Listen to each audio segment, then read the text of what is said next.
છોટાઉદેપુર જિલ્લા પોલીસ દ્વારા પકડવામાં આવેલ ₹4,67,11,738ના વિદેશી દારૂ પર બુલડોઝર ફેરવાયું।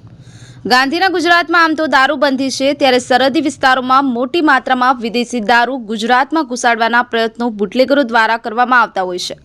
ત્યારે ગુજરાત મધ્યપ્રદેશની સરહદેથી છોટાઉદેપુર જિલ્લામાં વિદેશી દારૂ ઘુસાડવાના પ્રયત્નો બુટલેગરો દ્વારા કરવામાં આવતા હોય છે અને જિલ્લા પોલીસ દ્વારા તેને નિષ્ફળ બનાવી વિદેશી દારૂ ઝડપી લેવામાં આવે છે। આવા ઝડપાયેલા વિદેશી દારૂનો કાયદાકીય રીતે પ્રમાણે નાશ કરાતો હોય છે। ત્યારે છોટાઉદેપુર જિલ્લાના છોટાઉદેપુર, પાનવડ, રંગપુર, કદવાલ, ઝોઝ, કવાટ, જેતપુર, પાવી તેમજ કરાલી પોલીસ સ્ટેશનનો ઝડપાયેલો વિદેશી દારૂના જથ્થાનો નાશ કરાયો હતો।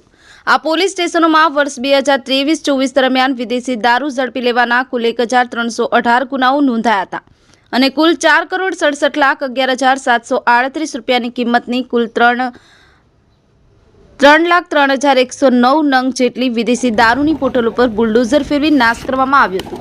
ઝડપાયેલા વિદેશી દારૂને કોર્ટની પરમિશન લઈ નિયમ મુજબ તમામ વિદેશી દારૂ કરાલી પોલીસ સ્ટેશનની સામેના મેદાનમાં જિલ્લા ડીવાયએસપી, પ્રાંત અધિકારી, મામલતદાર તેમજ અન્ય કર્મચારીઓની રૂબરૂમાં બુલડોઝર ફેરવી કાયદાકીય પદ્ધતિથી નાશ કરાયો હતો।